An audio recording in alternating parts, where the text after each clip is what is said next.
திமுகவை அழிக்கணும், திமுகவை ஒழிக்கணும், திமுக ஒழிக்கிறது அழிக்கலாம் அப்புறம் வச்சுக்கோங்கய்யா. இந்த அழியெல்லாம் அப்புறம் மக்கள் பார்த்துக்கிறாங்க. மக்கள் அழியாமல் இருக்கிறதுக்கு என்ன வழி, அதை பண்ணுறதுக்கு நீங்கள் முதல்ல யோசிங்க. முதல்ல எதுக்கு எடுத்தாலும் திமுக அழிக்கணும், திமுக அழிக்கணும், திமுக இதே சொன்னவனை பூராமே காணாமடா சண்டாளைங்களா.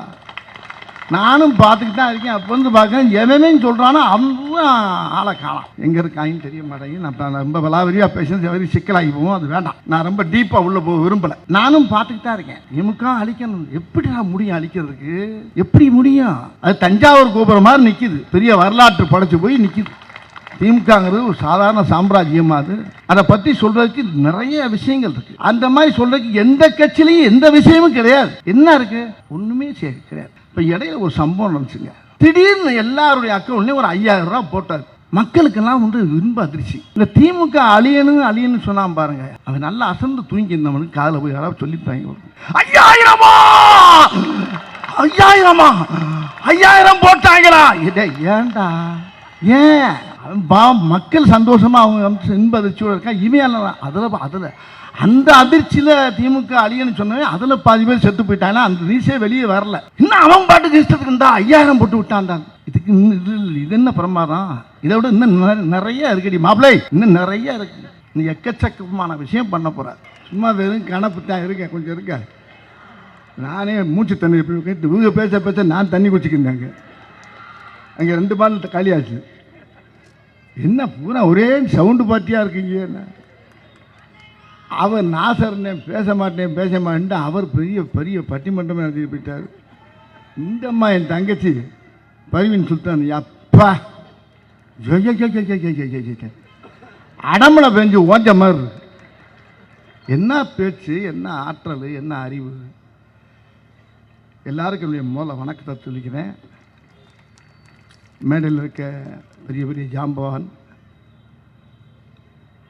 அருமை அண்ணன் அறநிலைத்துறையுடைய அமைச்சர், என்னுடைய 6 உயிர், என் உயிரின் உயிர், என் அன்பு அண்ணன் தமிழக முதலமைச்சரின் செல்ல பிள்ளை. அவருக்காக எந்த நேரத்துலையும் எந்த தூங்குறாரா இல்லையா, நான் கூட ஃபோனில் கேட்டேன், தூங்குறியா இல்லையானே நீ? ஏனே எங்கே போனாலும் எல்லா மீட்டிங்லையும் நிற்கிறிய, என்ன நடக்குது? படுக்கிற எல்லாம் தூங்கிக்கிட்டே நடக்கிறியா? இப்படிலாம் கேட்டேன் அவர்கிட்ட. அவ்வளோ அருமையான கடுமையான உழைப்பாளி அண்ணன் சேகர்பாபு அண்ணனுக்கு முதல்ல வணக்கத்தை சொல்லிக்கிறேன். அடுத்து என்னுடைய நடிகர் சங்க தலைவர், என் பாசத்துக்குரிய அன்பு அண்ணன் நாசர் அவர்களுக்கு என் நெஞ்சார்ந்த நன்றியை நான் மூலம் நினைக்கிறேன். இன்றைக்கி அவர் இல்லை நடிகர் சங்கத்தை நாங்கள் படுற பாடு பெரிய பாடாக இருக்கோம். இன்றைக்கி அந்தளவுக்கு அவர் எங்களுக்கு அவ்வளோ ஒரு நடிகர் சங்கத்தை ஒரு பெரிய வழிகாட்டியாக இருக்கார். ஒரு இங்கே இருக்க கழகத்துடைய வீரர்களுக்கும் மேடையில் இருக்கக்கூடிய அத்தனை ஜாம்பவானுக்கும், என்னுடைய அன்பு தங்கை உயிர் தப்பி வந்த மேயர் பிரியா, என்ன ஒரு தீர்க்காய்ச்சா, எந்த மரணமும் அவங்ககிட்ட வராது. அந்த செய்தியை பார்த்து நான் கொஞ்சம் கையாலெலாம் ஆடி போயிட்டேன். கடைசியில் ஒன்றும் இல்லை, வண்டிக்கு தான் சேரம்னா, வண்டி தான் சேரமாகும், நம்மளுக்கெல்லாம் ஒன்றும் ஆகாது. அது மாதிரி இன்றைக்கி ஒரு பெரிய சந்தோஷமான நாள். 234 தொகுதியிலேயும் முதல் தொகுதியான என்னுடைய தலைவன் தமிழக முதலமைச்சர் ஐயா ஸ்டாலின் ஐயா அவருடைய தொகுதியில் இன்றைக்கி நான் பேசுகிறது எனக்கு ரொம்ப பெருமையாக இருக்குது, ரொம்ப சந்தோஷமாக இருக்குது. அவருடைய தொகுதி ஒரு மிகப்பெரிய தொகுதி. ஆனால் இங்கே இருக்க அத்தனை, அதாவது உங்களை தான் பார்க்கும்போது ரொம்ப பெருமையாக இருக்குது, ரொம்ப சந்தோஷமாக இருக்குது. இந்த தொகுதியில் பேசுகிறது ரொம்ப பெருமையாக இருக்குது. அவருக்கு 73வது பிறந்தநாள். அது ரொம்ப தப்புன்னு நினைக்கிறேன். அப்படியே பிரட்டி போட்டோம்னா நல்லா இருக்கும்ல. பாருங்கள், 37வது பிறந்தநாள்னு வச்சுக்கிறோமே. ஏன்னா அவருடைய செயல்பாடுகள் பூரா அப்படித்தான். என்னுடைய சகோதரி பர்வீன் சுல்தான் சொன்ன மாதிரி, இப்படி ஒரு தலைவர், இப்படி ஒரு முதலமைச்சர் நம்ம தமிழ்நாட்டுக்கு கிடைக்கிறது ரொம்ப கஷ்டம். இப்போ கொஞ்ச நாளில் 2-3 நாளில் கொஞ்சம் லேசாக பீதியை கிளப்பிட்டாங்க. யாருக்குமே சோறு கிடைக்காதாமன்னுட்டாங்க. எனக்கு தூக்கம் இல்லை. பழைய கொரோனா மாதிரி வரப்போகுது, பழைய நோட்டு செல்லாமல் வரிசையில் நின்னாங்க பாருங்க, அது மாதிரி நடக்க போகும்போது அங்கே வர்ற வழியில் பார்த்தா பூரா டீசலுக்கும் பெட்ரோலுக்கும் பூரா மக்கள் பூரா நிற்கிறாங்க. ஹோட்டலில் பூரா அடைச்சி விட்டான். பயங்கரமான குள நடுக்கமாகி போச்சு. கேட்டால் எங்கேயோ சண்டை நடந்தால் நம்ம வீட்டில் அடுப்பு எரியாது, சோறு வராதுங்கிறான், சோறு கிடைக்காதுங்கிற அளவுக்கு ஒரு பீதியை கிளப்பிட்டாங்க இன்னைக்கு. அப்போ கூட நம்ம ஐயா தமிழக முதல்வர் ஒரு அழகாக ஒரு கடிதத்தை பிரதமருக்கு எழுதுகிறாரு. முதல்ல இந்த பிரச்சனையை நான் தயவு பண்ணி தீர்க்கிறதுக்கு என்ன வழியோ அதை பாருங்கள். அவர் சொன்னார், ஆனால் அந்த கட்சியில் கூட்டணிக்கு யாராச்சும் குரல் கொடுத்தாங்களா? ஒரு ஆள் கூட குரல் கொடுக்கல.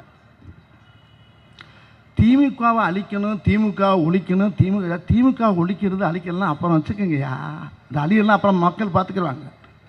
மக்கள் அழியாமல் இருக்கிறதுக்கு என்ன வழி, அதை பண்ணுறதுக்கு நீங்கள் முதல்ல யோசிங்க. முதல்ல எதுக்கு எடுத்தாலும் திமுக அழிக்கணும், திமுக அழிக்கணும், திமுக டே சொன்னவனை பூராமே காணாமடா சண்டாளைங்களா. நானும் பார்த்துக்கிட்டு தான் இருக்கேன். அப்போ வந்து பார்க்குறேன், எவனே சொல்கிறானோ அவன் ஆளை காணாம். எங்கே இருக்காங்கன்னு தெரிய மாட்டேங்குது. நான் ரொம்ப விலாவரியாக பேசுறது வெறி சிக்கலாகி போவோம், அது வேண்டாம். நான் ரொம்ப டீப்பாக உள்ளே போக விரும்பலை. நானும் பார்த்துக்கிட்டு தான் இருக்கேன். திமுக அழிக்கணும், எப்படி நான் முடியும் அழிக்கிறதுக்கு? எப்படி முடியும்? அது தஞ்சாவூர் கோபுரம் மாதிரி நிற்கிது, பெரிய வரலாற்று படைச்சு போய் நிற்கிது. திமுகங்கிறது ஒரு சாதாரண சாம்ராஜ்யமாக அது. அதை பற்றி சொல்கிறதுக்கு நிறைய விஷயங்கள் இருக்குது. அந்த மாதிரி சொல்கிறதுக்கு எந்த கட்சியிலையும் எந்த விஷயமும் கிடையாது. என்ன இருக்குது? ஒன்றுமே கிடையாது. இப்போ இடையில ஒரு சம்பவம் நடந்துச்சுங்க.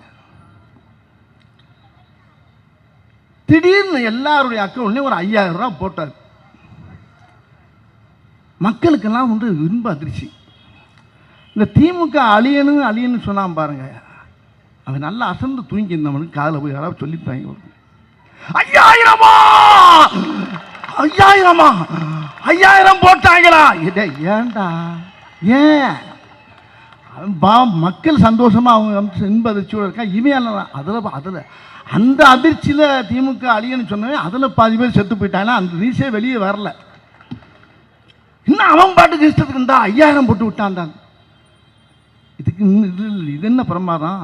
இதை விட இன்னும் நிறைய இருக்குடி மாப்பிள்ளை, இன்னும் நிறைய இருக்கு. நீ எக்கச்சக்கமான விஷயம் பண்ண போகிறார். அவர் சாதாரண ஆள் நினச்சிக்கிட்டு இருக்காங்க எல்லாரும். தமிழக முதல்வரை ஐயா ஸ்டாலின் அவர்கள் வந்து அப்படியே சாதாரணமாக தான் இருக்காரு நினைக்கிறாரு. கிடையாது. நீங்கள் என்ன வேணாலும் பேசு, என்ன வேணாலும், ஏன்னா பேச வேண்டிய வசனத்தை பூரா மேடெல்லாம் பேசினே ஆகணும், பேசிக்கிட்டே இரு. ஆனால் செயல்பாடுகள் இருக்க ஒரே ஒரு கட்சி திமுக தான். இந்த தமிழ்நாட்டில் தங்கச்சி சகோதரி சொன்ன மாதிரி தமிழ்நாட்டில் இந்த கட்சியை விட்டால் வேற எந்த கட்சிக்கும் இந்த பவர் கிடையாது. ஒரே ஒரு விஷயத்தை மட்டும் நல்லா சொல்லிடுறேங்க. நான் ஒரு விஷயத்த சொல்லிடுறேன். நீங்கள் நம்ம ஆட்சி திமுக ஆட்சி இது இல்லாமல் கொஞ்ச நேரம் கற்பனை பண்ணி பாருங்களேன், தமிழ்நாடே அழிஞ்சிடும். நம்ம கட்சி இல்லைன்னா இதுக்கு ஈக்குவலாக இந்த நாட்டில் ஆள்றதுக்கு தமிழ்நாட்டில் யாருமே கிடையாது. வேற யார் வந்தாலும் அன்றைக்கி தலைவர் சொன்னார் பாருங்க, ஒரு வார்த்தை அருமையாக சொன்னார். ஒரு வார்த்தை சொன்னார், அதாவது வேற கட்சின்னு நினச்சிங்கன்னா நம்ம போட்ட திட்டங்கள்லாம் காலி ஆகிடும். அவன் ஒரு சட்டத்தை மாற்றுவான், திட்டத்தை மாற்றுவான், என்னென்னமோ பண்ணி மொத்தத்தில் தமிழ்நாடுங்கிற பேரே தூக்கிடுவாங்க. அவ்வளோதான். அதுக்கு வேண்டி ஏற்பாடெல்லாம் பண்ணிடுவாங்க. ஏன்னா தட்டி கேட்கறதுக்கு அந்த சைடில் எங்கேயுமே யாருமே இல்லை நம்ம கட்சியை தவிர. எந்த நெருக்கடியும் சந்திக்கக்கூடிய ஒரே ஒரு தலைவன் தமிழ்நாட்டில் முதல்வர் ஐயா ஸ்டாலின் அவர் தான். எந்த நெருக்கடியும் எந்தனையும் சந்திக்கக்கூடிய அளவுக்கு அவருக்கு தைரியமும் தன்னம்பிக்கையும் அவர் இருக்குது. அவர் ஒரு ஆள் இருக்கனால தான் தமிழ்நாட்டுக்கும் பாதுகாப்பு, தமிழ்நாட்டு மக்களுக்கும் பாதுகாப்பு, தமிழக பெண்களுக்கும் பாதுகாப்பு, மகளிருக்கு பாதுகாப்பு, எல்லா குழந்தைகளுக்கும் பாதுகாப்பு, எல்லா செல்வங்களுக்கும் பாதுகாப்பு. இந்த கட்சி மட்டும் இல்லைன்னா சத்தியமாக சொல்கிறேங்க, என் தாய் மேலே சத்தியமாக சொல்கிறேன், நம்மளுக்கெல்லாம் கேடுகாலமாயிரும், கொன்னுடுவாங்க. யார் இருக்கா சொல்றதுக்கு ஆளே இல்லைங்க. நான் அப்படியே எட்டி பார்க்க உன்னத்தை வேற மாதிரி காணலாம் இருக்காங்க. நம்ம நம்ம நம்ம வெற்றி 200க்கு மேலே நம்ம கண்டிப்பாக ஜெயிப்போம். தங்கச்சி சொன்னாங்க பாருங்க, பைவின்னு சொல்லிட்டாங்க, அருமையாக சொன்னாங்க. 200 தூக்கி மேலே நம்ம 200ங்கிறது லட்சியம், நிச்சயம். 200க்கு மேலே இப்போ ஜெயிக்க போகிறது லட்சியம். ஆனால் அதுக்கு மேலே 34க்கு முதலமைச்சர் யாருன்னா நம்மால் தான், நம்ம தலைவர் தான். 34 தான், 234 200 நம்ம ஜெயிப்போம். அந்த 234 பாருங்க, அதுக்கு நம்ம தான் முதலமைச்சர். ஆனால் இப்போ நடந்துக்கிட்டு பாருங்க, இந்த விழா நடக்குது பாருங்க.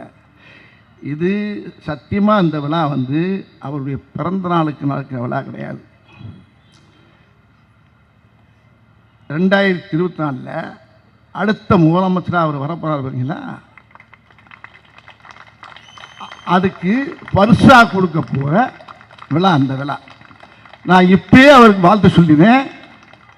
2வது முறையும் அவர் சிஎம் ஆகி உட்கார்ந்து மக்களுக்கு இன்னும் அள்ளி இறப்பார் பாருங்க. மக்கள் நல்லா அப்படி செழிப்பமாக வாழ வைக்கக்கூடிய ஒரே தலைவர் அவருக்கு இன்னைக்கு இதை நம்ம பரிசாக கொடுக்கணும். நம்ம எல்லா மக்களும் சேர்ந்து, இது மக்கள் ஏற்கனவே முடிவு பண்ணிட்டான், மக்கள் ஜனங்கள்லாம் சேர்ந்து எல்லாம் முடிவு பண்ணியாச்சு. இவர் தான் முதலமைச்சர், இவரை விட்ட ஒரு ஆள் இல்லைங்கிறது மக்களுக்கு நல்லா தெரியும், எல்லா தாய்மார்களுக்கும் தெரியும். இது இந்த விழாவுக்கும் சேர்த்து நடக்கக்கூடிய நம்ம பரிசாக கொடுக்கக்கூடிய அருமையான விழாவை தான் இன்றைக்கி சேகர் பாபு ரொம்ப அற்புதமாக வச்சுருக்காரு. ஆகையினால் தயவு பண்ணி எல்லாருமே நம்ம சாதாரண வந்துடக்கூடாது, கடுமையாக நம்ம உண்மையில் உழைக்கணும். நம்ம உழைக்கிறதுக்கு பிறந்த கட்சி தான் திமுக. உழைக்கிற கட்சி தான் பூராமே அப்படித்தானே இருக்கான். எல்லாருமே உழைப்பு உழைப்பு உழைப்பு, அது தலைவரே அப்படிப்பட்ட ஆள் தான். ஆகையினால் இது வந்து ஒரு பெரிய மாபெரும் விழா. இந்த விழாவில் நம்ம கலந்துக்கிறது வந்து அவர் ஜெயிச்சதுனால நடக்கக்கூடிய வெற்றி விழாவாக நான் நினைக்கிறேன். அவர் இந்த முறையுமே கடமையாக பெரிய வித்தியாசங்கள் ஜெயிச்சு மக்களுக்கு ரொம்ப நல்லது செய்வார். ஆகினால அவர் தீர்க்க ஆயுஷா கையால் சோகத்தோடு நல்லா இருந்து மக்களுக்கு நல்லா செய்யணுங்கிறத நம்ம எல்லாருமா சேர்ந்து பிரார்த்தனை பண்ணிக்கிறோம். ஆயுஷோடு இருக்கணும் அவர். அன்னைக்கு சொன்ன பார்த்தீங்கன்னா இதே மேடையில் அன்றைக்கி சொன்னேன். போன வருஷம் மார்ச்சில் இதே அண்ணன் வச்சுக்கிட்டு நான் சொன்ன வரி தான். ஏன்னா அந்த வரியை திருப்பி இன்றைக்கி பாடுறேன்னு நினைக்காதீங்க, அதே வரி தான். ஒரு பாட்டில் சொன்ன பாட்டு தான். முதலமைச்சர் நம்மளை பார்த்து பாடுறாரு, நம்ம கழக பிள்ளைகளை பார்த்து முதலமைச்சர் பாடுறாரு. அதே வரியை நான் ஒரு 4 வரியை மறுபடியும் பாடி உங்களுக்கு ஞாபகப்படுத்துகிறேன். சத்தியமே லட்சியமாய் கொள்ளடா, தலை நிமிர்ந்து உன்னை மறந்து செல்லடா. சத்தியமே லட்சியமாய் கொள்ளடா, தலை நிமிர்ந்து உன்னை மறந்து செல்லடா. சத்தியமே லட்சியமாய் கொள்ளடா செல்லடா. அடுத்த வரியத்தான் அவர் நம்மளுக்கு அழகாக நம்ம முதலமைச்சர் நம்மளுக்கு சொல்கிற மாதிரி நம்ம நினச்சிக்கலாம், அப்படித்தான் நினைக்கலாம். வழியினிலே எத்தனையோ மேடு பள்ளம் உன்னை இடற வைத்து தள்ள பார்க்கும் குழியிலே. வழியினிலே எத்தனையோ மேடு பள்ளம் உன்னை இடற வைத்து தள்ள பார்க்கும் குழியிலே. அத்தனையும் தாண்டி காலை முன்வையடா, அத்தனையும் தாண்டி காலை முன்வையடா. நீ அஞ்சாமல் கடமையில் கண்வையடா. சத்தியமே லட்சியமாய் கொள்ளடா வெல்லடா. இதுதான், இதை நான் சொல்லலை, நம்ம ஐயா தமிழக முதலமைச்சர் நம்மளுக்கு சொல்கிறாரு. நம்ம கட்சி சொல்கிறதுக்கு கழக உறுப்பு பிள்ளைகளுக்கு தான் சொல்கிற மாதிரி நீங்கள் நினச்சிக்கிட்டு இந்த எலெக்ஷனை நம்ம கடுமையாக உழைச்சி பெரிய வெற்றி அவருக்கு கையில் கொடுத்து மக்களுக்கு நல்ல செய்கிற அளவுக்கு அவருக்கு ஆண்ட ஆயுசையும் கொடுத்து பெரிய வெற்றியை நம்ம தரக்கு பாடணும்னு சொல்லி எனக்கு பேச வாய்ப்பு தனக்கு எல்லோருக்கும் நன்றியை தெரிவித்து விடைபெறுகிறேன்.